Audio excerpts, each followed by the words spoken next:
get a cup of coffee in here, please?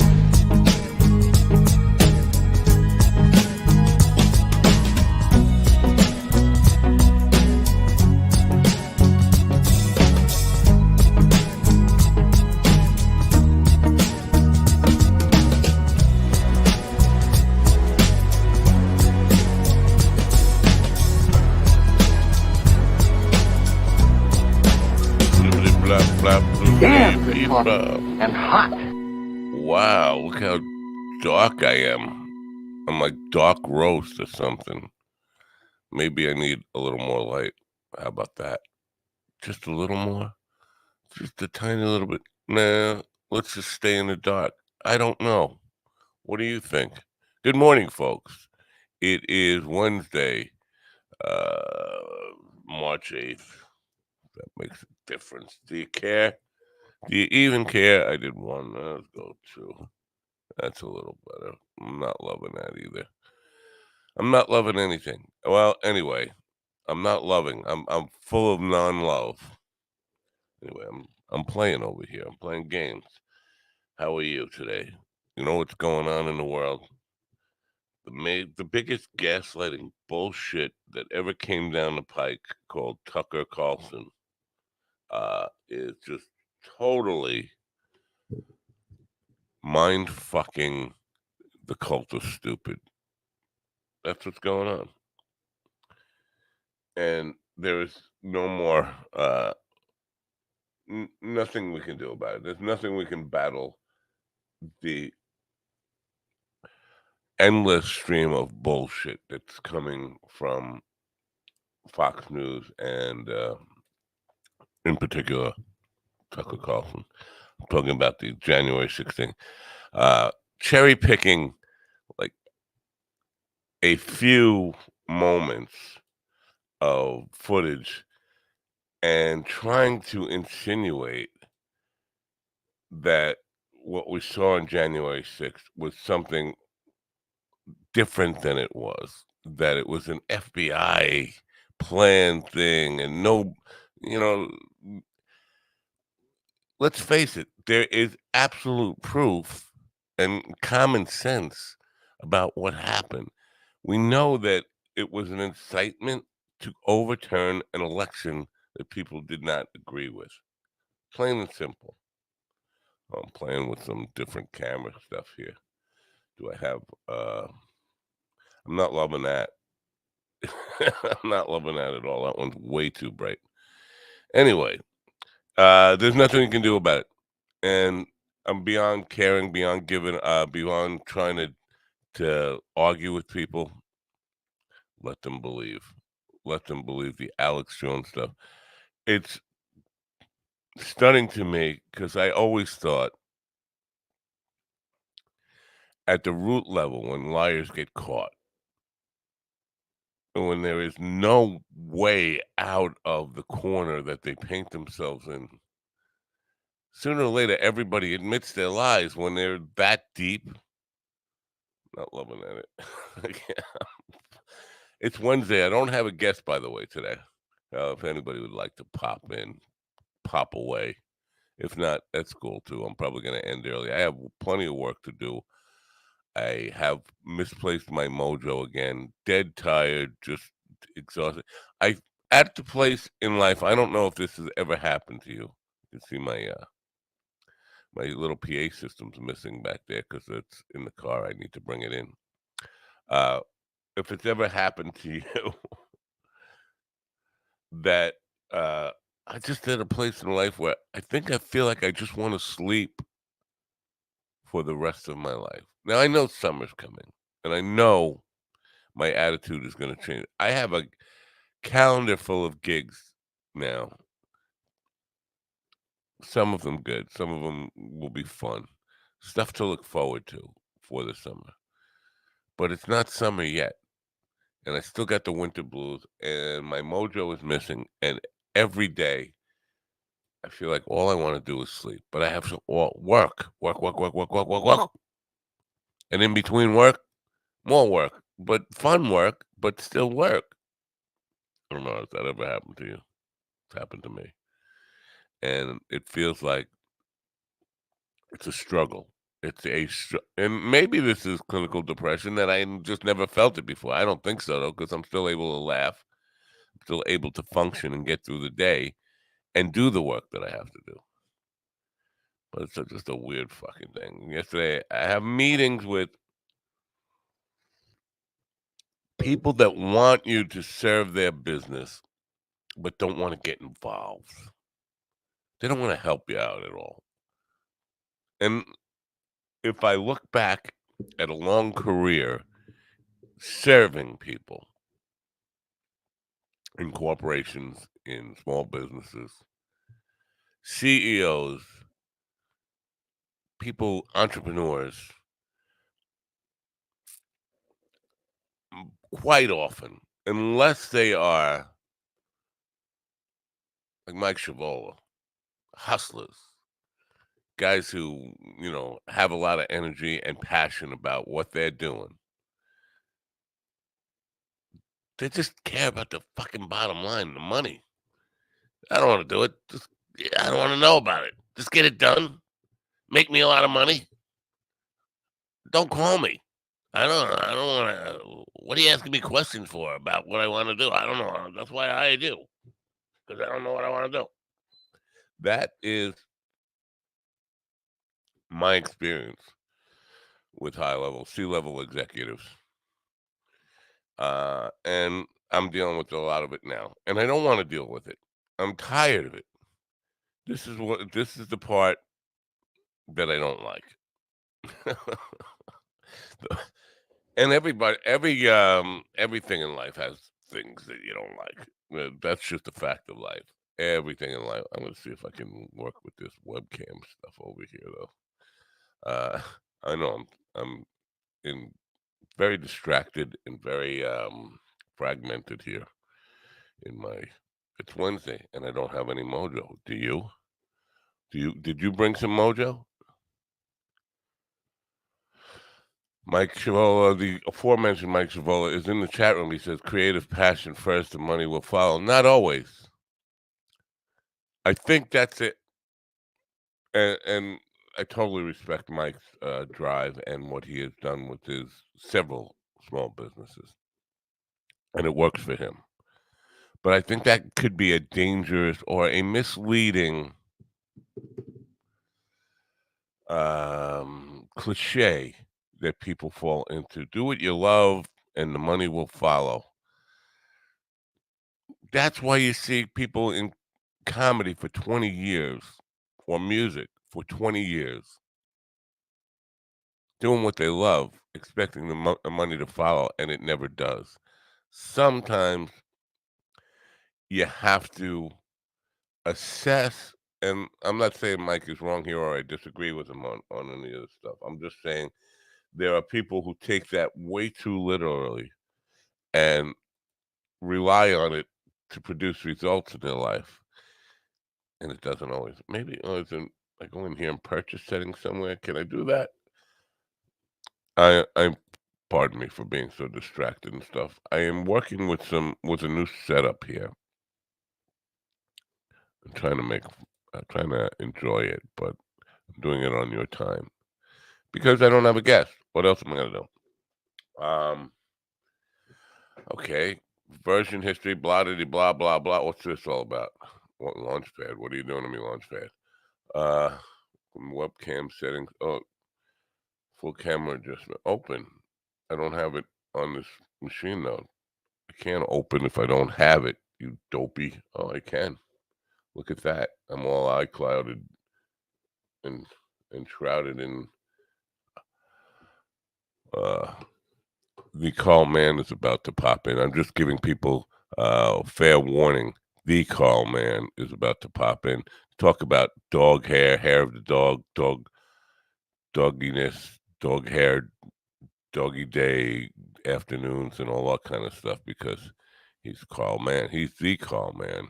Push your buttons. You go and fix your extra webcam so you can see that light glaring from a different angle. Yes, that's exactly what I want to do. Cool. What's my display name? It's Dog 2. I don't know. This could kill all my bandwidth and stuff. How are you? Are you loving your time back home. There's no place like home. Be it ever so humble. There's no place like Carl's home. Yeah, there's not. Yeah, it's good. It's good. The first day I'm alive is today. There's Dog 2 has just popped up there. Look at this. I can see behind the scenes. Yeah, I know you can. See, only you can, not anybody else. Be careful of audio, because if you've got a the mic audio. coming through, mute one of them, because it'll give you horrendous feedback. Dog, you do that. You're a professional. Look at that. Dog 2, doggity dog, and so webcam settings control would like to access your camera. Okay, I let it do that. Now stop it. So you're back home. What's going on? Everything? You no jet lag? No.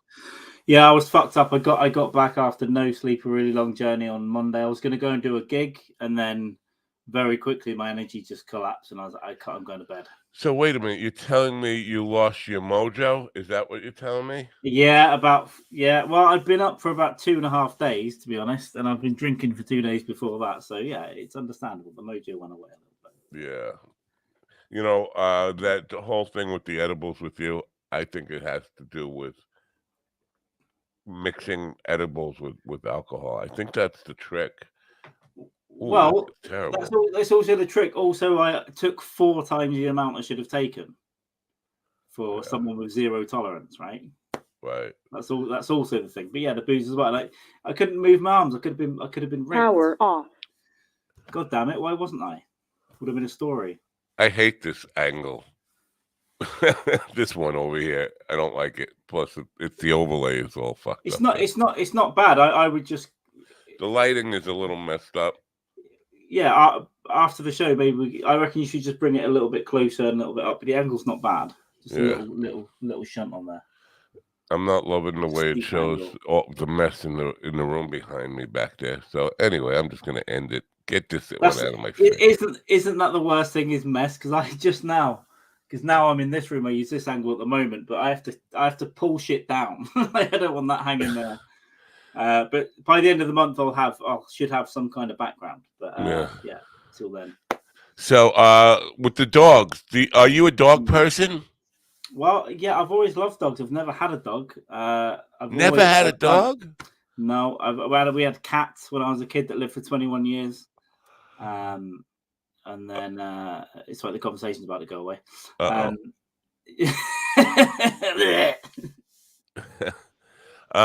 huskies are.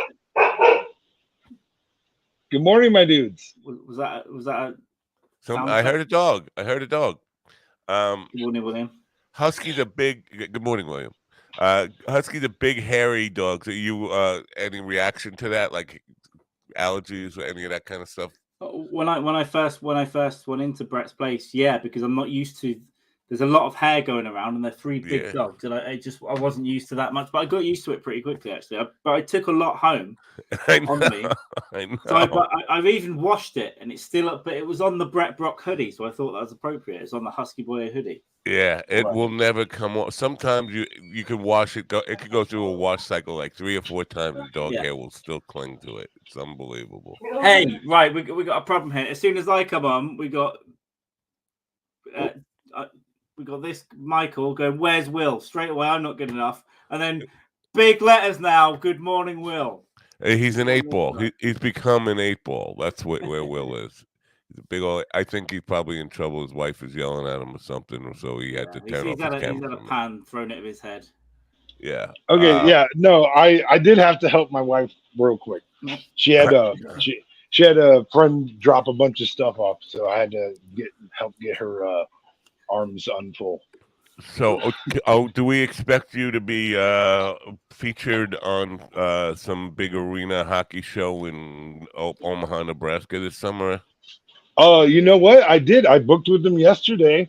We got on the horn, and May 3rd, I'm going to be doing the wine and barrel show. Nice. In Omaha. So nice. Thank you for making that connection, because fucking A, that's what it's all about, man. I'm glad to hear that. Good stuff. And you know what? that's a travel for you, right? From Yeah, but it's what I'm already booked. So I'm doing Albuquerque. I'm doing Dry Heat Comedy Club this Sunday. Then the last weekend of the month, the 24th and 25th, I'm going to be in Fargo at Boss's Comedy Club. And I'm going to spend a few weeks in the Sioux Falls area. I have a show booked already in Sioux City at Whiskey Dick's on April 21st. And I'm gonna be booking more stuff in the area because I'm just gonna take about like 6 weeks or so because I have a friend that I can stay with in Sioux Falls, and so I'm just gonna kind of hub out of there because I have a lot more comedian friends that'll help get me to places. You know what I mean? Do we need to get you a bicycle? How you gonna get to these gigs? Right. Well, Hitchhike? no, that's thankfully the benefit I have of having been doing this a few years is I've networked a lot. You know what I mean? And I have a lot of really funny comedian friends that I love to also work with and book with, and so I get in an area and I book shows, I get people on those shows, and hey, let's ride together. Right. It's carpool. Yeah. You're carpooling across America. Well, that's a good thing. Well, across the Midwest, I can't. You can't really call it across America at this point. But I'd like to. I love being out there. Listen, one at a time. One at a time. I'll put you both in the corner. You go ahead, Carl. I'll sit back and drink my coffee. No, I want to hear you. There was nothing. You have more. You had international travel stories to tell. Well, kind of, yeah. I mean, yeah, it was just lots of drinking and chaos, really, with Brett Brock and then Mind Dog and Stephen Cat, who dosed me. I want to know what you did to Matt's head. Matt had this big scratch on his head, and he didn't really say what happened, but he alluded that it was your fault. So I'd like to know how you damaged. Good Did Matt. I say it was Carl's fault? I said I don't know what happened. There was an indication. I pick up heavily on those things. I'm surprised I didn't. I'm surprised I didn't get one on mine because I was so hammered and high and drunk. I didn't know the way back to my hotel. I was like, this is not West 26. It's like, it's this fucking way. Yeah, I couldn't get out of the city that night because they closed off the exit to the parking garage that I wanted to go out, which the way I knew to the Midtown Tunnel, and then they sent me all the way over to the west side. It was just like one cluster fuck of one-way street. When I went to Nashville, I walked about 10 miles down Manhattan to get a 3 a.m. train, and then thought I was going to die at a train station in Newark, and then got an illegal cab to the airport, which I always thought I was going to get shot in too, but I was so tired at that point. I was like, let's fucking go and see what happens. And, I would never go to Newark Airport, not at gunpoint. Well, it's literally all I could get at last minute that wasn't ridiculous. I'll never do it again. I'll prepare. I just didn't book the internal flights soon enough, and all I could get was a piece of shit. I bought 2 one-ways, but I came back into JFK. But yeah, I thought I was going to die at Newark Penn Station. These motherfuckers. It was just homeless, crazy people shouting things like, "He called me a child molester." Yeah, people talk about Chicago. Newark is one of the worst cities in America by far. I'll never go again. I was saying the other day, it wouldn't be a bad thing if a plane took off with a depressed pilot and he just fucking yeeted it back down into Newark. I'm not advocating for it, but if it happened, I wouldn't be the most upset.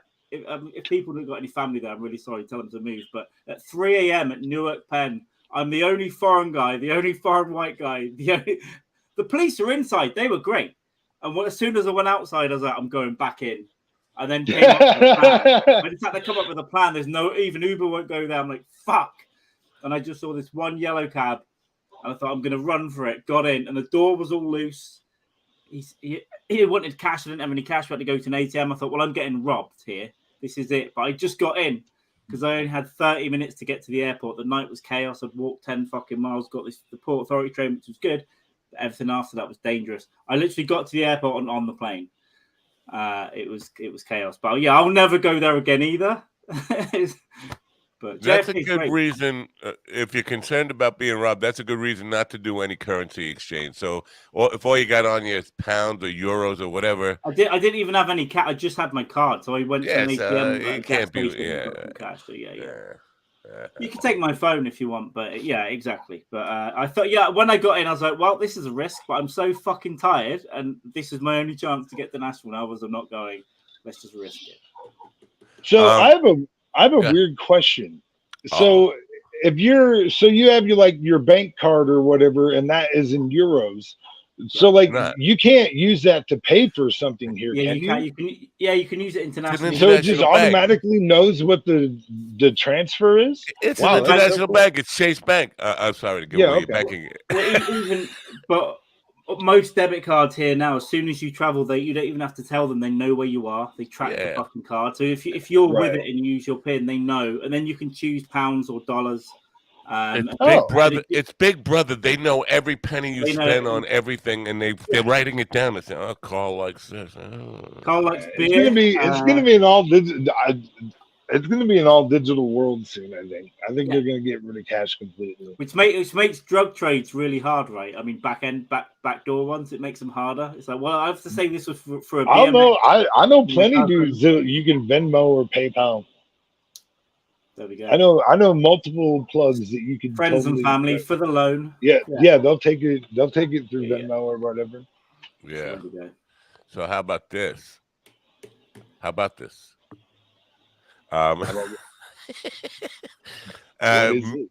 March 30th, Sam Talent. That's just 2 weeks from now, right? Or, well, 3 weeks from now. Sam Talent will be in Brooklyn. I got 2 tickets to go see him, and I don't have a date.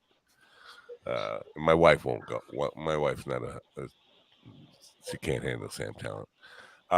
And then the next day, Erica Rhodes is going to be at a Brokerage, which is a governor's club, on March 31st. So the comedian that you forced to post her tour schedule on Twitter yesterday instead of Googling it, it's like, when are you in town? yes. So I got 2 cool comedy shows coming up back to back, and I don't have gigs booked as of this moment. Mike, you'll probably call me. I was going to say, as of this moment, wait until Mike will call me and say, "Hey, I got something for the 30th and 31st. Oh yeah, book me." And then, but I'm really looking forward to both those shows. And there's a good possibility, since Erica is doing a governor's own comedy club, that she'll be on to promote it. Oh no, she's a governor's. Cool. And Sam, I don't know what's up with Sam. I don't know if Sam's got me confused, because he asked me to be on the show 2 years ago. He had been on many times. He said, "Can I come on? I'm promoting my special, the Waiting for Death to Claim Us." And I said, "Sure." And then it was supposed to come on my birthday, and then he called like a half hour before the show and had a fire at his home in Colorado, which was messing with his internet. A week later, he was supposed to be on, and his mom died.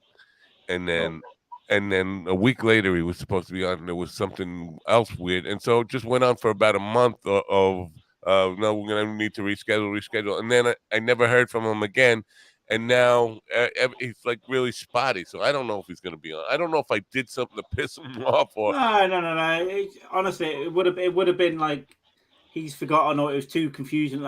I've had it before as well with people. Either way, there'd be no animosity. It's just literally some things never happen, or they take a long time to happen, or don't take it personally. But I know he's done 1,000 podcasts in between that time. Yeah, but he came on here for the Andrews Podathon whilst driving. He wasn't looking at us. He might have died.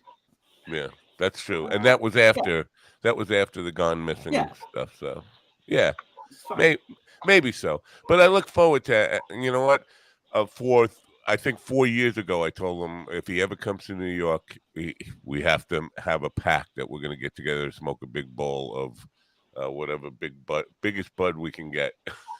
And he's I saw him opening for Tim Dillon in London. He was great. I didn't know he was on. I didn't check anything. He just came on. It was a big surprise, and I think he introduces his character from the book as well. So I didn't think, but he just did 20 minutes. But it was really, really good stuff.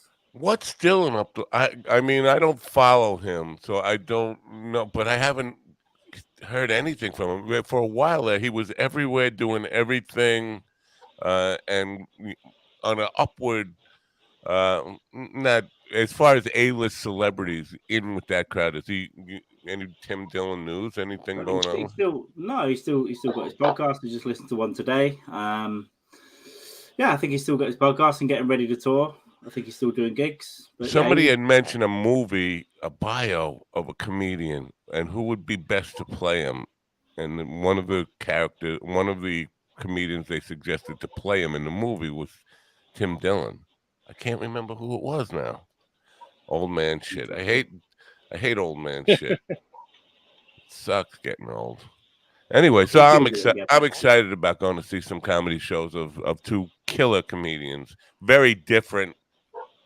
I think if I had my choice, I would I would set it up the other way. So I go to see Erica on a Thursday night and then Sam on a Friday night. But it's going to be interesting. You should get in touch with them and tell them to rearrange their. I'm gonna, I want to. Yeah, I'm gonna call Erica's manager or agent and say I want her in Brooklyn on Thursday, and then I'll call Sam and say no, Brooklyn's not good for you. I want you out here at Brokerage on Friday. Agreed. You think I have that kind of pull? Yes, you should do it. You should do it with your dick out on a website. Wow. Just demand it. Well, that would be why he's pulling. Yeah. The Stand is the same lineup every Tuesday night that we saw a week ago, last night. Why is that? I don't know. I guess they have regulars it seems like the same lineup Monday through Friday there, which is well, they get the I guess it's just showcase sets though, so all the comics are rotating around other clubs. That's almost like a steady job. It's depending on what it pays, I guess. Yeah. Yeah, it's kind of like because I talked to Joey Cola about having your cake and eat it too of his life because he does stand-up comedy to warm up for television show productions in New York City whenever they do any, Rachel Ray, or he does a number of different shows, and he's the warm-up comic for the audience, and then he goes out and does stand-up, but he's got so he doesn't have to travel, and he can have the best of both lives. He can have like almost a steady, normal life experience and still do stand-up comedy. I don't know. That seems like a dream come true to me. Yeah, but they're all touring. The bigger acts are all touring at weekends, right? From the Stand, and they just use that as their regular spot. Some guys don't like touring. It's true. JT, when I talk to him, and there's a reel about this, and it doesn't really go into it much in a minute that you can, but although he's a businessman and a good businessman, and of course you need money and all that stuff, but his main motivation for being a road dog comic is the stories. And he doesn't like to play weekends in a place because of that. Because it reduces the numbers of stories, and it gets boring if you're there from Thursday to Sunday or whatever. So he likes the unpredictability and the adventure of the road and the stories that come with it. Some guys don't like that though. Some people, I think Doc Peterson yesterday, he's not a guy who wants to venture out beyond, his local area because he's got a steady job. So some people, I don't know. You love the adventure. I think there's different ways of whatever you want to do. I think is good as long as you can get some money from it, and if you need money from elsewhere, do that as well. But whatever, I don't think you need to do anything. I think you just do what you want to do, what you're comfortable with. And if it's good for you, that's it. Stay in your state, stay in your area, stay in your city, or go everywhere.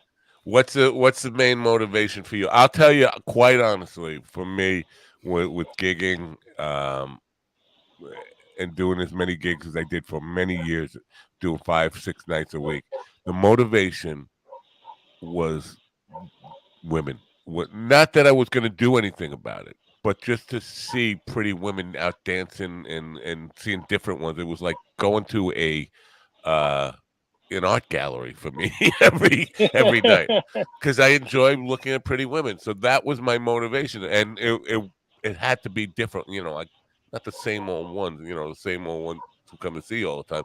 New pretty woman on the dance floor is worth. Makes the gig worthwhile. What is the motivation for you guys? It's not go ahead, Carl. It's not women. Yeah, no, it's definitely not. It's definitely not women. Just to get.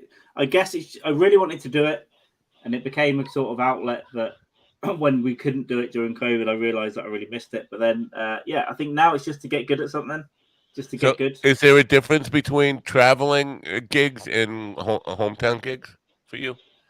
It depends. It depends what it is, what gig it is. I like to travel around a bit, but I'm being more selective now. I don't want to just go and do every gig available that I can possibly get on, and it go 4 hours, and it's I don't know if it's going to be good.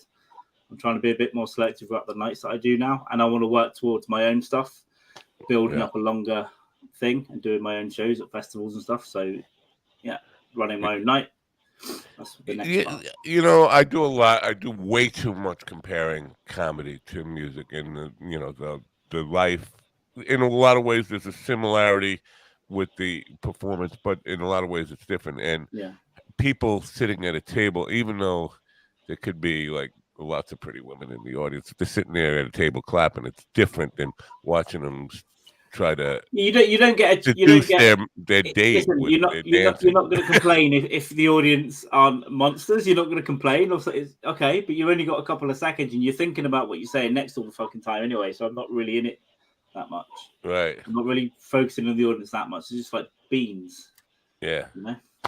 Yeah. No, I live in my head anyway, and I'm not like I'm not a guy who would like went after women in the crowd ever, even when I was single. You can't really. You can, but it's not. It's really fucking frowned upon. Well, trying to fuck everyone and fucking every comic and every audience member. It's not. You get a reputation. I say that you do get a reputation.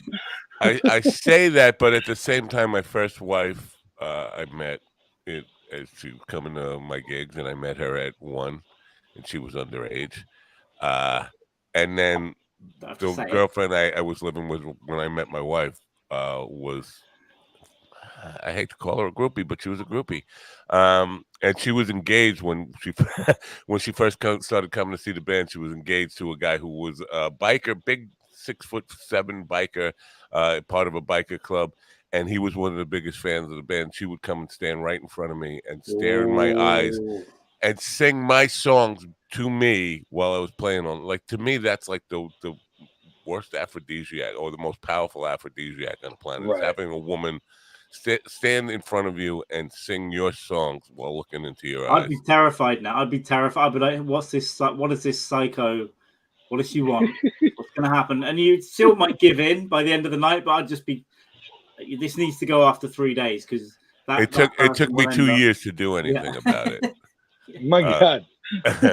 Because they were all tied into this area motorcycle club and community of people, and this guy was a big figure in the whole thing, and he was huge besides the a big biker. It's like the worst person you can steal a girl, right? Yeah. So I'm still friends with him, weirdly enough. Yeah, no.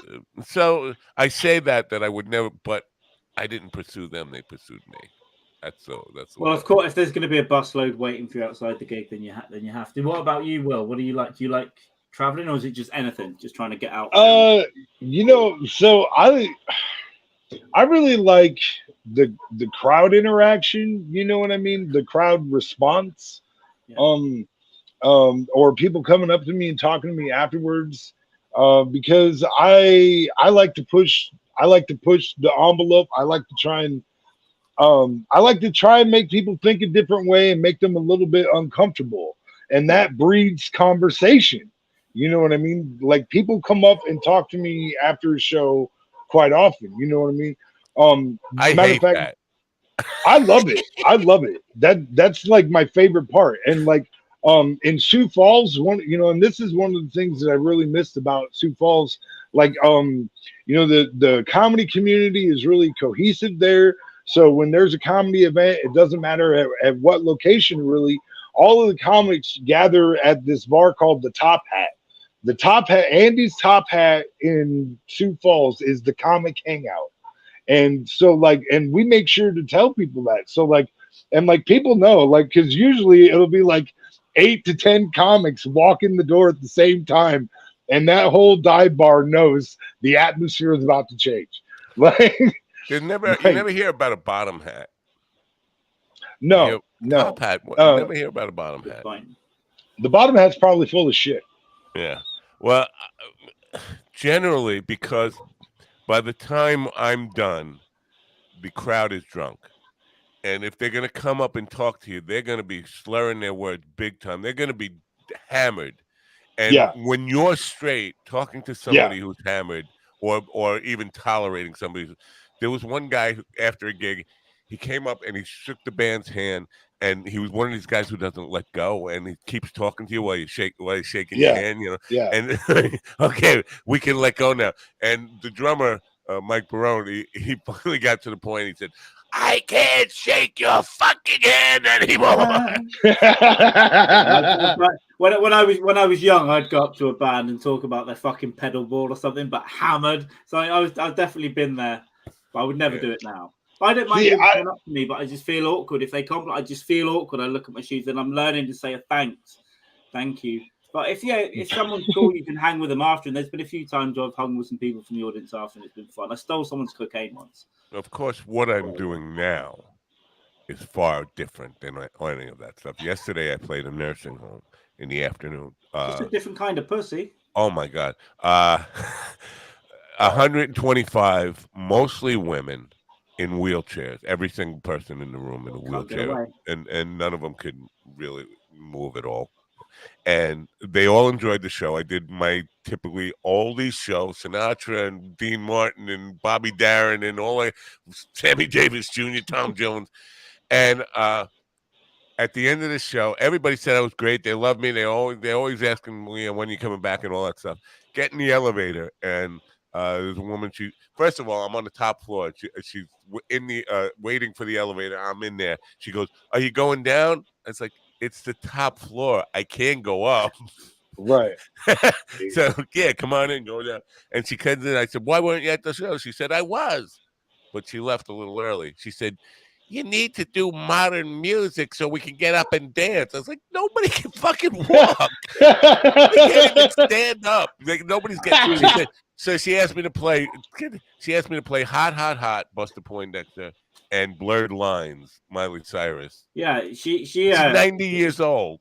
Yeah, she asked me to play "I Know You Want It." That World War II pussy was wanted. She listen, I can't come up and dance with you unless you play "Blurred Lines." I want to rub my dried up pussy on your legs. But here's the thing. Right. It fucked me up all day yesterday after that, because I'm thinking, next time I go back there, am I going to have to fucking try to get these women who can't walk up and dancing? Like, because this one woman wants me to play. And I said to Mikey after, because I called him and I told him about it, I said, I think she's remembering 10 years ago, before they put her in the home, she used to go to clubs. And when she was 80. Yeah. Well, because listen, it happens to men all the time, because men are notorious for hurting themselves because they think they can do something that they haven't done in 6 years. Oh, that so happened. You know what I mean? Like, it's the same mental. It's the same mental problem. Right, they get up to dance, and then a nurse comes running over pretty quick, or they try to get up and then the wheelchair's locked because they can't get up. And it's always a scene, and I always don't know what to do. Keep playing, but it's like we have a crisis. And then Bertha broke a hip. Sometimes, not the place I played yesterday, but there's one place I played. There's a woman there who just yells "nurse" at me the whole fucking time. She just, "Nurse!" I'm not a nurse. I don't work it. Nurse! So it's a whole different experience. But the crowd stuff, I don't know. We get all sorts of, I guess, comedians, because this is the one I heard recently. I got a joke you can use in your act. People will say that to comedians. Like, I want to go up and say, that's the worst thing you could say to a comedian, other than make me laugh. Like, when they're not performing, like, okay, say something funny. It's that, or I got something you can use in your. I would smack the guy or person who says, I've been told what I should be joking about when I come off. Hey, you should write stuff about this. I just said fuck off. I was really new as well. That's just fuck off. What do you mean? Thanks for coming. Thanks for coming to the show. Do you want to give us some money? Yeah. I think I mean, go ahead. I probably placate it. I'd probably smile and nod at it, like, oh yeah, okay, yeah, I'll consider. Now I try and just keep it going. Like, yeah, sure, that's the next thing I'll do, and then I'll bitch about it to other people. But life has kind of neutered William a little bit because he's too nice now. He went from being a dangerous guy to a guy who's going to placate. Right, you know, and it's like it's a real like struggle sometimes. But listen, this is how it came to be. And you know what? I don't mind being a nice guy. And not that I can't be an asshole, because especially if you follow me on Facebook, I could be a real son of a bitch. Like I will tear you to pieces if you're not careful. But I really, really try not to be that way, because I understand that, like, when I'm acting that way, I'm acting on the parts of my personality and character that I'm trying to rid myself of. So I really try not to do that. But like, the thing is when I was in prison, I was really having this problem of, like, people were kind of testing me or whatever. You know what I mean? Like I could really feel like people were baiting me and trying to get me to react, you know, and I was engaged to my second wife at the time, and I would be on the phone with her, and I would be like, these motherfuckers don't even know who the fuck they're talking to, what the fuck I could do. You know what I mean? Like I was getting so fucking mad because people were disrespecting me and being really obvious about it, sometimes publicly, and that's not a good thing in prison. You know what I mean? And I really didn't know what to do. And I was like, but one time I was talking to her, and I was like, they don't know who they're talking to. And she goes, well, who are they talking to? She goes, who are they talking to? Are they talking to the you that was an asshole, that was a violent person, that landed himself in prison? Or are they talking to the guy that's different, that wants to live differently, that doesn't want to do those things? You know what I mean? Because if they're talking to that guy, then they could probably say whatever they want. You know what I mean? But I had to understand that it's just words. You know what I mean? And unless somebody like puts their fucking hands on me, I really don't have the right, you know, to be physical with people, especially over words, because that's like formally in my early years, like if you said the wrong thing to me, we were gonna fight right now. You know what I mean? Like, and you weren't gonna talk me out of it. Like, and so like being in my opinion really far separated from that, because I think I've had one physical altercation since I left prison, and in my last 10 years,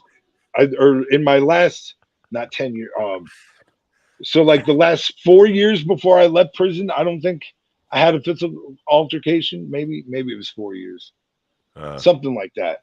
But like I went to being the person who, would go to physical violence at the drop of a hat, to having years between those instances, and a great bit of guilt and shame when those instances popped up. Like when I assaulted my old roommate, that really upset me a lot. Even though like the other people in the house said he totally had that, he had it coming for me to get physical, but just not what I did. I know it's so weird. You know what I mean? When other people say no, they had it coming. You know what I mean? It's a weird thing. He had it coming. But I mean, to be fair, he literally mocked me trying to calm myself down. That's just dumb. That's just stupid. I've been in those situations too. Yeah. No, I think back on every time I lost my temper in my life, and I got to think from the outside looking in, what a fool. But you don't think that stuff when you're in a rage. You're not thinking that stuff about yourself. But if you had a camera on yourself to look back at you, man, yeah, it is what it is. Like me losing my temper is the last thing I want to have. So I was clicking on some overlays, and I showed this one. This is go back to the beginning from the Potomac where Brett, Brock, Drew, Carl, and Jamie and I. That was the start of a beautiful friendship, as they say. Where Carl and Brock first met, and now they're like joined at the hip, joined at the husky hair. What'd you guys all do when you were down there? Drank. They drank. That's it. You Nashville. just drank. Brett likes to. I got in at 7 a.m. into Nashville. At 8 a.m. we were in Waffle House because he wanted to show me the sights. At 9 a.m. we were drinking beers in his house, and then we went out to some bar by 10 and we just drank, and then came back to his and drank, and we did a live stream on his art channel, and it got wild. And then the next day was pretty much the same, except we went downtown. We went to the taco place that Stanhope was suggesting, but we wouldn't. Chaley said don't tell everyone the name. I can drink a day drink, but I can't do it before noon ever. It's not normal for me. But listen, I was in the company of my host for the 2 days, and I just did what he wanted to do. I'm going to Well, what is time to you coming from England? Like your time schedule is so messed up. The day, night, whatever. Actually, like, I'm 5 hours ahead, so that's the afternoon anyway. But yeah, I hadn't slept all night. I've been traveling all night, 7 a.m. But as soon as he said, "Want a beer?" I was like, "Yes, yeah, yes, please." So when I went on that hot air balloon, when we landed and got back to the like bands or whatever, they had mimosas. And I took, so that was one of probably the more rare occasions that I've drank in the last 6 months or whatever. Was that morning? Was like, yeah, it was like 9:30 in the morning, bro. But I was like, dude, it's like part of because they explained the whole thing about how the whole reason that they have mimosas and stuff with hot air balloons is it used to be basically how they bribed the landowners of the people. When they would land on their property, they would be like, "Yeah, we landed on your property, but let's get drunk," Right. And they'd be like, "Oh, okay," and that was like, so I was like, okay, well, this is part of the tradition. I should partake in this, but no, ordinarily, I would not partake in an AM drink. But yeah, I was in town. That's what my host was doing. She was like, "Let's do it." But we did other stuff. He drove me around town. We did a little tour because Brett's been there a long time in Nashville. So he just mainly him driving around town yelling, "What the fuck has happened to this town?" We drove not far from his place, and there was a new bridge, a new town was built. He's like, "When the fuck was that built?" Oh no, I know that feeling. I got here on Long Island. I go past the town that I grew up in every once in a while, and I'm like, "What the fuck? They just threw this up in the last 2 weeks. They threw up new buildings, new streets. It's incredible. You don't notice these things." One of the things I did notice about pictures you were posting is you went to a bar in the daytime that looked like it had a stage set up and ready to go, but it looked kind of like a roadhouse, like like not necessarily a show place, but a bar that just happened to have a stage that was kind of sloppy. But I was just wondering, did bands come in and play during the day? I'll have to see which one. But if you're talking about Nashville bands, when we went at 11 a.m., the bands were going. There were 3 bands on in the first bar in the same place in different floors. A red curtain stage, but it looked like there was equipment off the stage and like just regular. That could be a dive bar where Brett used to do comedy. Stanhope did a gig there, I think. A really shitty little dive bar, but we were in there for like an hour on the way home. But he just wanted me to go there. I think it was that one. Yeah, I took a picture of a stage, but it's a real locals bar, Wow. The bar lady's been there 50 years. Her tits are down to her knees. I know they love to do things during the day in the city because it is touristy and people go there just for shows. But there's that thing that Carlos and Brett were talking about, the every year. I don't know if they still do it. The keep on breaking the record for longest comedy shows. That week-long thing. This place? Yes, comedy? That's the place I was talking about. Yeah, that was a dive bar on the edge of town. They used to do comedy, but that was setting up for a band. The best band in Nashville apparently was coming to town. And was that even evening or afternoon or morning? This was like 3 p.m., 4 p.m. Yeah, I could see that. In the center of town, it's go from 10 a.m. until midnight. Ian said he shook Stanhope's hand once. I would definitely have that hand amputated. Yeah, clean It's probably got all sorts of weird bacteria and funk and stuff on it. I love Doug Stanhope as a comedian, but he's kind of he's quite kind of a questionable character. So Brett went to have breakfast with him the other month when he was in Nashville, and they went to this taco place. And I have to say, first of all, I don't really have breakfast tacos here, and this place was phenomenal. It was phenomenal. We just had two. But you can't mention it. You keep talking about the place you can't name. Is that what? Well, no, I love it. But Brett texted Stanhope's road manager Chaley and just said, "Look, we're here." I nearly said the name, and he said, "Do not fucking post it anywhere. We don't want people going there." Oh, right. Wow. Sure. They don't want to ruin it because it's a nice little place in a nice part of town, and they don't want psychos turning up and going there. But I'll tell you, it's called Ladybird. But you'll tell me later. Okay, yeah, all right. But, one psycho, okay. But that I understand the want or the desire to keep something private to yourself and not make it. But if you don't support it and promote it, there's a good chance it will go out of business and won't be. No. This it's Ladybird Taco. This place was fine. It's in a nice part of town. It looks like a coffee shop, but it does tacos and coffee. And it's just it looks like it's busy. That people go there to work and chat and stuff. It wasn't like a tiny little place with no business. But I just don't think they wanted them tagged on Twitter with it, because it would have been like, oh, now because there are a lot of psychos that follow stand up, and they might just go there. And if I go there, maybe I'll meet Doug Stanhope. Yeah, maybe if I stay here for a year, he'll come back. If I come every morning. And I mean, not every fan of the Man Show is an upstanding citizen. I'm just saying. Yeah, that too.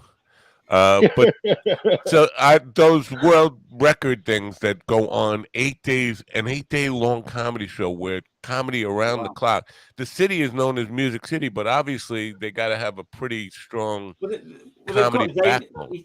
They've got Zanies there, which is what a lot of comics one of their favorite clubs. Yeah, but Zanies isn't having shows at 5 o'clock in the morning on a Sunday morning. It's a big comedy town. It's a big comedy town. I guess if they want to do a weird festival, I love a 3-day.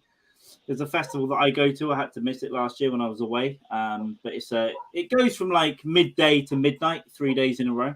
Right. I just can't imagine Sunday morning, like, because I've done a lot of gigs back in the day where the gig actually ended at 4 or 3:59 a.m. Yeah. Because closing time was 4, and we played right up to closing time Saturday night. But I can't imagine an hour after that. It's Sunday morning now. Sun's coming up, and there's a comedian taking the stage. It's like, I guess it'd be a weird time to perform, but you might catch all the people that have just been out all night. It would be a weird time, but I guess if locals know about it and it's a popular thing, I don't know. Well, that's when you do the Jesus jokes. Yeah, exactly. We're here for Jesus. Yeah, and his spirit will pull you through. Now, did either of you guys see the thing I just found out about? Brendan Walsh and some other dude. They do live streams, or they set it up as like it's a political show, and they're in incognito, like they're not telling people they're comedians, and they're getting like politicians and Roger Stone and all these. Right. And they had some conservative legislator on there, and Brendan is one guy is comedian who I don't know. He's playing the host, like a news guy, and Brendan is there as the second guest, and they have this politician.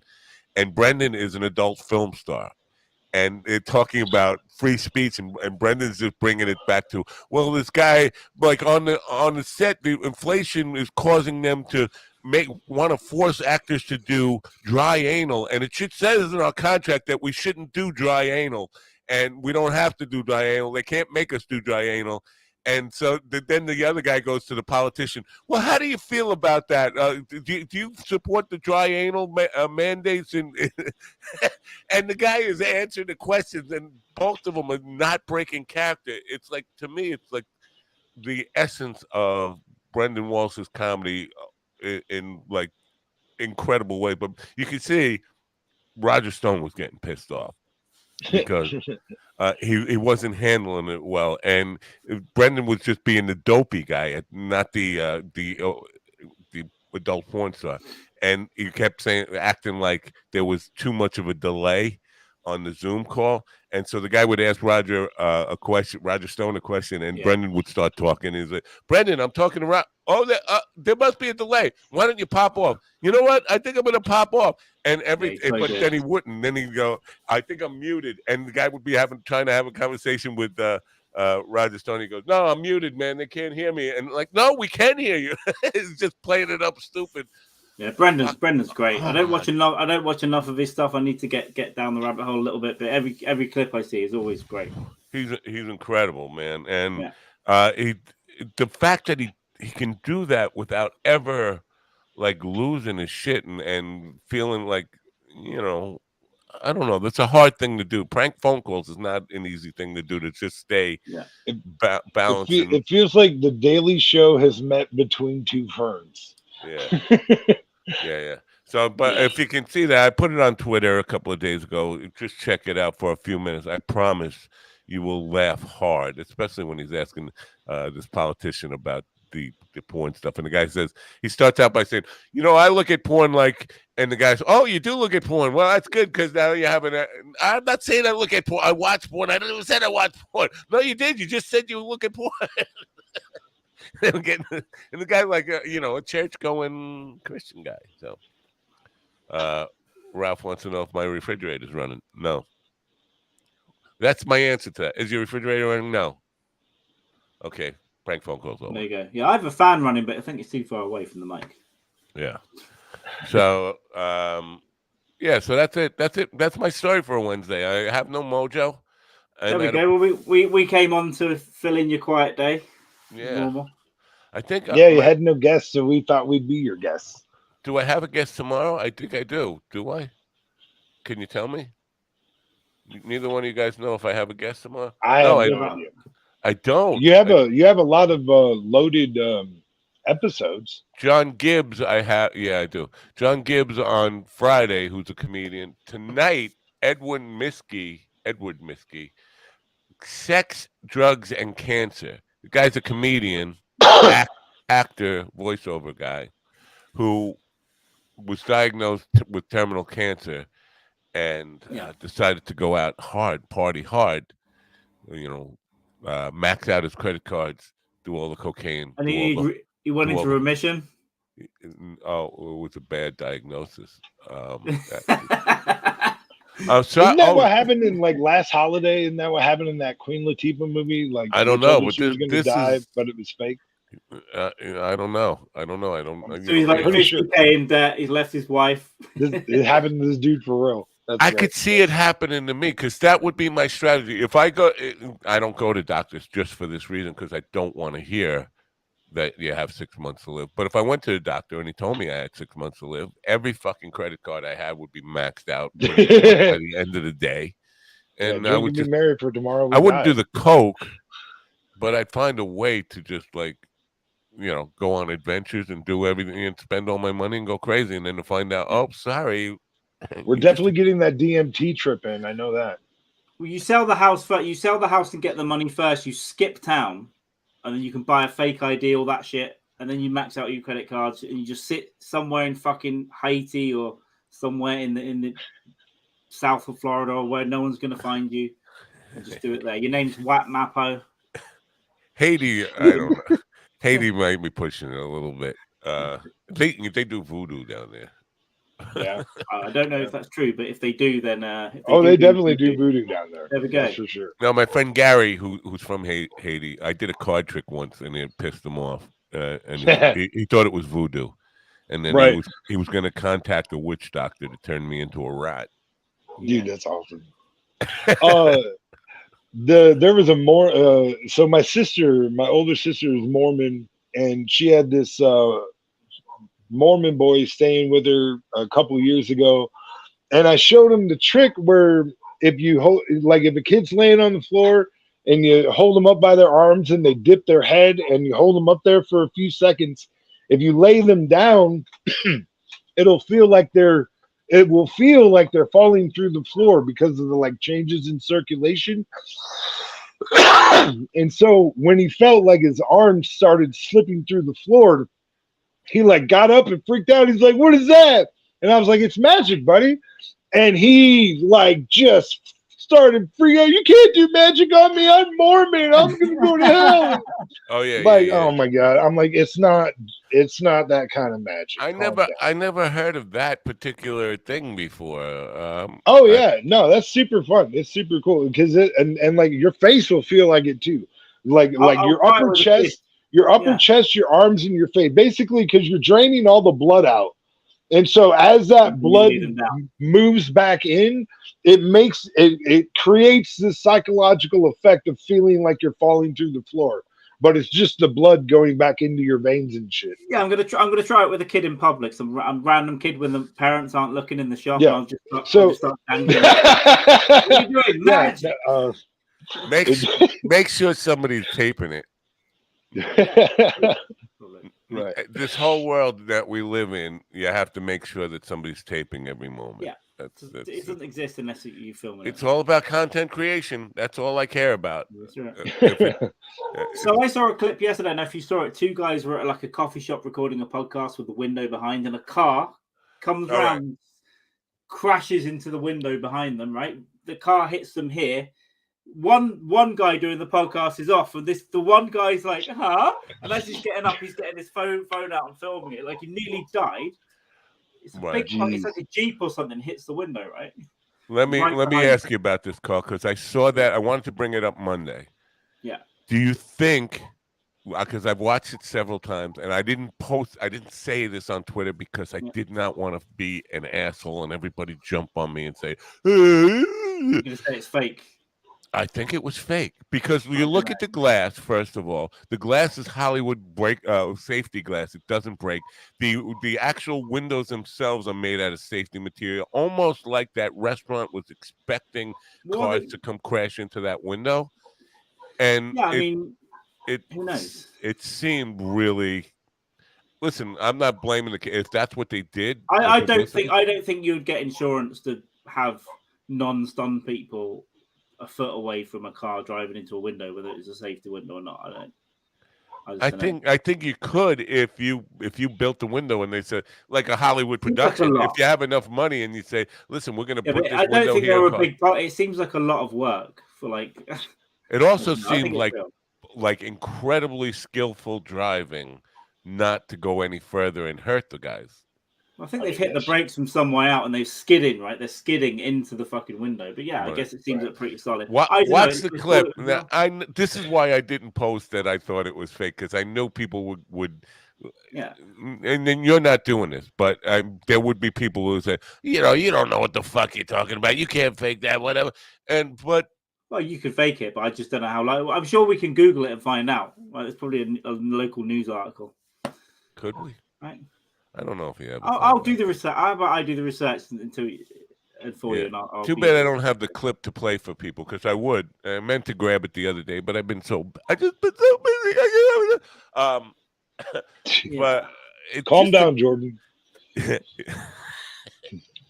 The way the glass didn't break was kind of my first. Yeah, wait a minute. I have the clip here if you want to see it. Play it. Oh. We're gonna watch. Okay. Yeah. Have you seen it, William? I don't think so. I may have, and not. What really irritates me is when there's a video that's obviously fake and I don't catch it right away, and then I comment on it, and then people comment on my comment like, "This is totally fake. You're an idiot," and I'm like, that checks out. Can't make it full screen, eh? No. Well, I was waiting. I can, eh? There we go. I didn't hear. How did I? Oh my goodness! Yeah, definitely haven't seen that. This guy's reaction is like, "Oh my god, content." See, my reaction would be, does anybody have like a wipe? I think I just shit myself. I think that's real. I think it's just shock. It's close. It seems too close to other people. Yet it seems too set up. Too hard to set it up. That right there is why I never sit with my back to a window. Like I don't sit with my back to a window like Yeah, that. I face. I like Off, to face yeah, the off window or side, the door. yeah, side angle Yeah, or yeah. face it, yeah, but We'll see not what's my going back. on. I want to see, yeah, I want to see what's happening. Ralph says real. Now there are two. Yeah. What I don't know what you even call them. Those poles that are supposed to keep cars off of the sidewalk there. That it made it perfectly through, like it just fit right through them. I mean, it can happen, but yeah, it does seem. Yeah, I mean, the car's hit one of those. It's all fucked up. It's I don't know. But I mean, you can clearly see that it was braking before it made contact with the building. Ralph says, "Let's see it again." We don't want to go through all that again, but it goes on beyond that, where they're outside talking to ambulance, but it's like the camera was already set up when he's going to talk to the ambulance. The Alex Jones of Long Island can get his message across without watching it again, Ralph. That's what it is. It's like, well, I've got the documents. Yeah. Well, first of all, if you watch it again, it's going to make your penis smaller because your dad's penis was 6 inches long, and your penis is going to be 3 inches long, and your son's going to be an inch long. Before you know, he ain't going to have no penis. So you can't be watching these films over and over again. I'm just trying to tell you. Shiovola said, in the glass bus for 70 years, that is laminated safe glass, and it's exactly how it would break. But I don't know. I'm going to do the research. I'll go away and do the research so we don't spread misinformation around the place. And then even if it's fake, I'm going to come back and say it's real. So what is the glass bus, Mike Shavola? I don't know what that is. That a type of glass bus? In the glass bus for 17 years, that is laminated safety glass. I don't know. I can see bus with a lot of glass. I understand what he's saying that's a company. about. That's how safety glass would break. But do they have them in windows? Unless that place was expecting if I'm building a restaurant, I'm not going to put safety glass in windows unless I'm expecting cars. Well, maybe a car's gone through it before. Who knows? That's possible. That's definitely a possibility. What is he saying?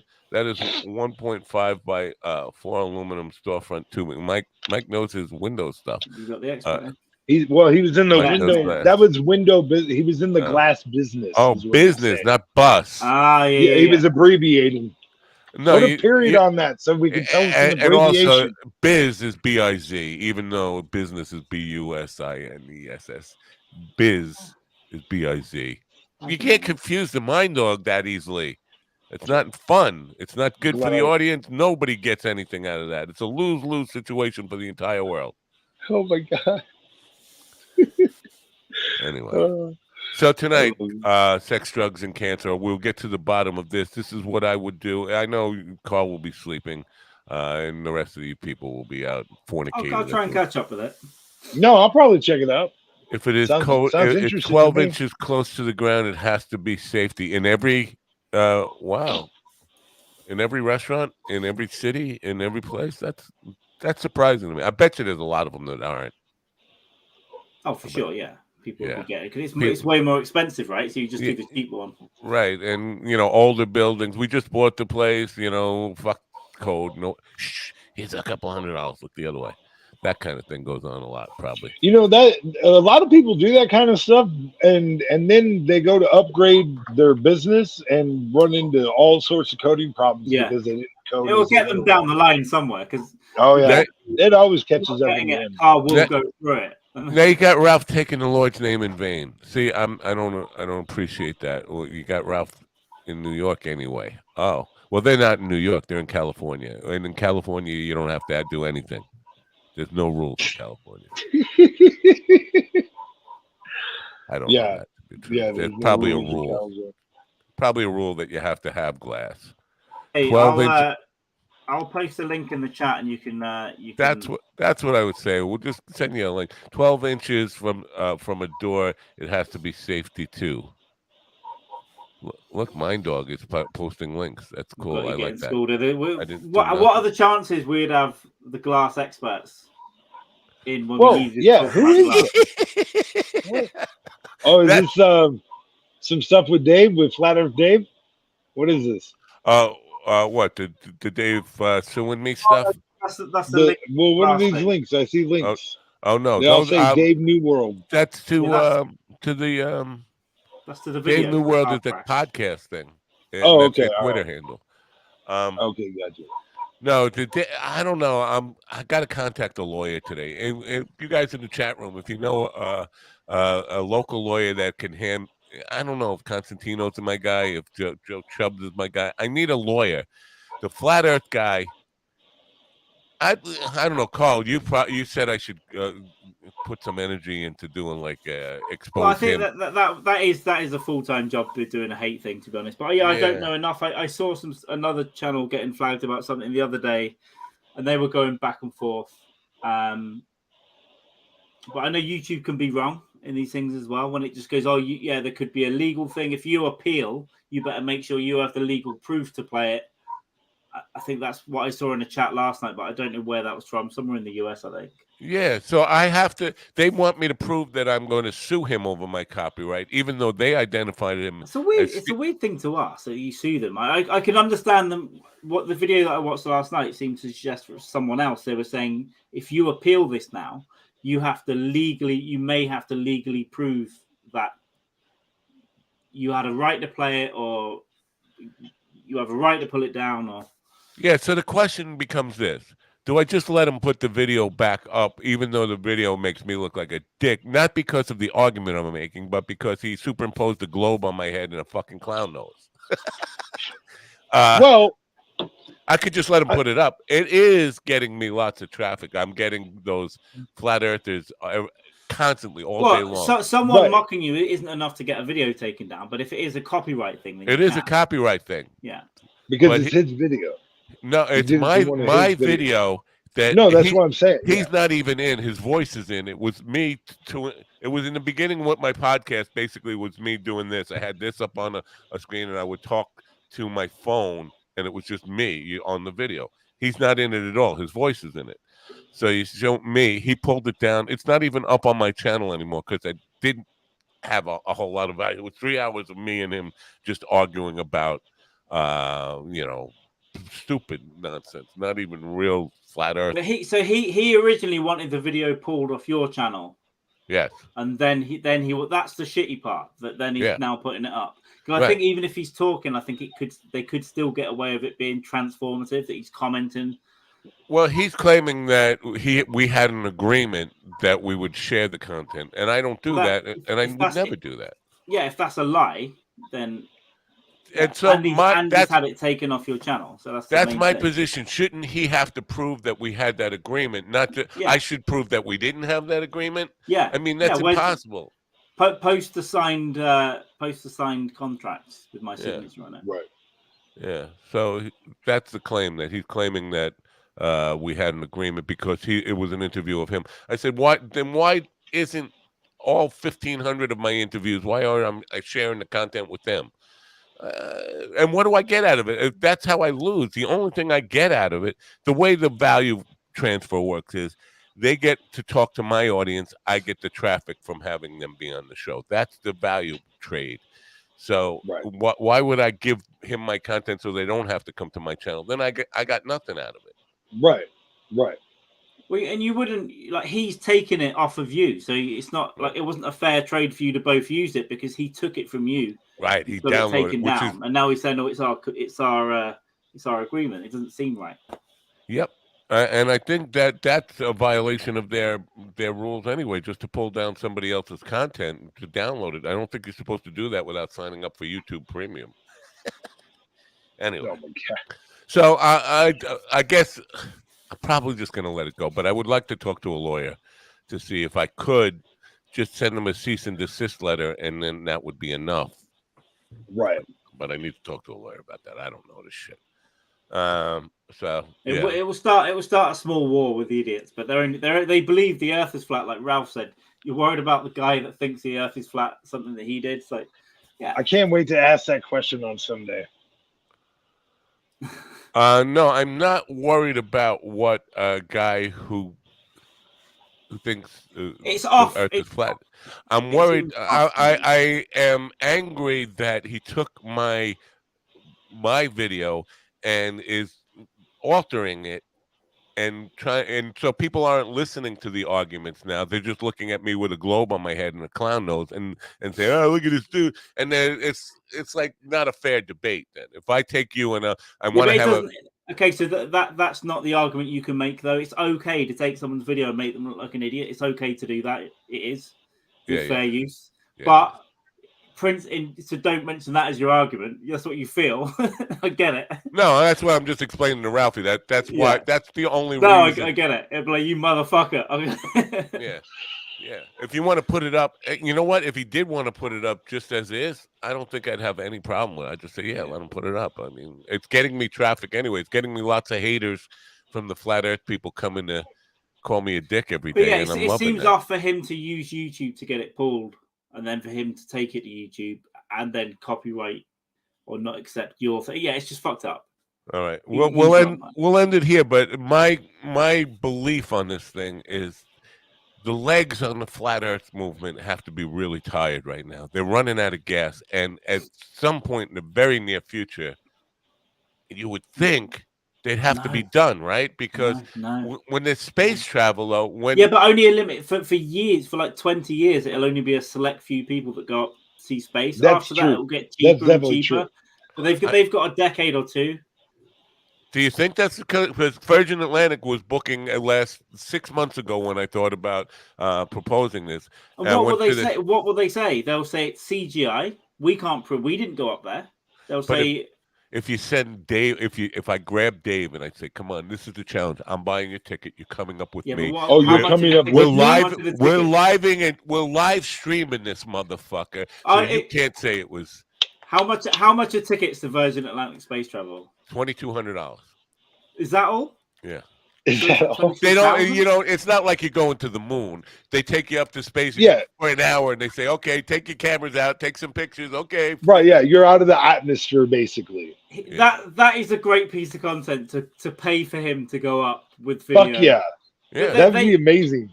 They say the moon is made out of cheese or whatever the fucking argument is. So when he's up there, we'll go, yeah, it looks curved, but that's because of this. There's some fucking weird thing, distortion machine. Oh, man. Oh, you know what? He probably say it's a deep fake. It ain't even me. He just used my image. I'm in a simulator, but that's a great thing. If he could see how this, I don't think he'd go. No, of course he would. Of course he would. He would never go. No. Because it would completely just make his house of cards collapse. He would cry and go, "Oh my god, it's so beautiful, the curved earth." Oh. Well, he'd cry because his bank account would be all. Now, people are saying that they only have to pay $3 for the app, but I'm sure with Zach and Mike in that day that he said they pay $3 for the app and then they pay $11 for monthly. That's what I thought. We could research. I think it's an option. Yeah, you can just have the app, or you can also do the monthly thing. So Zach signed up for the $3 one, right? I think. Yeah. To see what was going on. So give him a call. And it's GPS. They're using Google GPS to link all to unite flat earthers all around the globe. Yeah. On the global positioning system that needs to calculate the curvature of the Earth to work out where you are. Yeah. Yeah. So I think at some point in the near future, I think that the whole flat Earth movement is going to fall through the flat floor. But even if it did, it doesn't matter. They would just find another thing immediately, and those same people would all go to, JFK's coming back as a ghost to finger my grandmother, whatever the new thing is. They'll just go this one. Yeah. Yeah. So it might die out, but there'll always be weirdos believing something. He better have a flat-chested wife, because if she's got tits.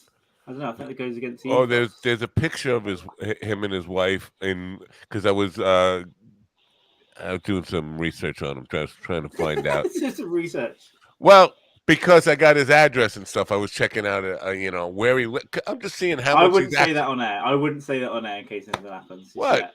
Oh, I'm not saying his address. No, but I wouldn't even say that you know it. Well, he sent it to me. He sent it to me to say, if you have legal action, send it here. But then I said, well, what kind of neighborhood is this? And he's making some decent money off of this app. For a guy who was a marketing director, he's doing very well for himself off of the revenue just from the app. Right. Maybe he likes meth. Yeah. That gets expensive. Yeah. I said maybe if his lawyers are watching. Maybe. We're gonna need a lawyer. Yeah. Allegedly. Yeah, send your fucking lawyer. I live in England. Fucking try and sue me across the Atlantic, you piece of shit. No, that God. ain't happening. Yeah, dude. Anyway, so yeah, I probably at the end of the day I'm going to let the 10 days expire and then he's going to put it back up, which will just get me more traffic from flat earthers coming and call Zach an idiot. They're not even calling me an idiot; they're calling Zach an idiot. So I mean, okay. See, now if somebody has beef with me, and they include my wife in the beef, like we took it to a different level. I don't agree with doing those sort of things. No, I should just fuck his wife. I should just fuck his wife. I mean, yeah, if you're gonna do it, do it. You know what I mean? If you're gonna go that route, go the whole way. I do agree with that. Yeah, no. Go bigger, go home. Fuck his wife on the Virgin Atlantic space flight. Yes, that's who you invite. That's who you invite, bro. Yeah. And introduce her to the whole big world. You know what I mean? Hey, Dave, you know why they call it Virgin? Neither does your wife. Oh, not no more. Oh, yeah, that's great. 60 Mile High Club. All right. So we got plenty for Dave to sue me over now. Yeah, I'm sorry. I didn't mean any of that, Dave. I'm joking. Don't even mind. Yeah, Ralph goes for the heart. Anyway, thanks for popping in today and getting me through my mojo lapse. I have a mojo lapse tomorrow, but maybe I'll feel energized because of sex, drugs, and cancer talk I'm going to have tonight. That should be. I'll be there for it. I'll be listening. All right. Have a great day. And I'm going to go listen to the radio. I don't know. I'm going to go turn on my radio. I'm not necessarily going to listen to it. I'm just going to turn it on and look at it. Yes. And remember, Matt, I'm going to be in Omaha now, May 3rd, because of you. You made that happen, buddy. Woo! I'm a fucking hero. How about that? I'm a hero. Comedy superhero right here. Yeah. Agreed. If you need gigs, come to me. No, are you in the Road Dogs of America group? I am. I got in it because of you. I did. Okay, well, get more people in there. And John Lockett's doing some really good stuff with. Yeah, no, it's a really good group. I see a lot of good things happening there, and there's a lot of chats as well for that group that is can be beneficial. So yeah, I definitely recommend the Road Comics of America. All right, and quickly before I sign off here, let's put some pressure on Ralphie to come with me to go see Sam Talent. Ralphie don't get out of his house. He don't go to the comic Yeah, Ralphie, you should go. Brooklyn, March 30th. Go see Sam. He'll probably run the light though. Yeah, he probably will. Definitely. He's headlining. There's no light. Yeah, there's no light for you. Yeah. All right. See you later. Bye for now. Bye, guys. See ya.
listen to me, listen to me now.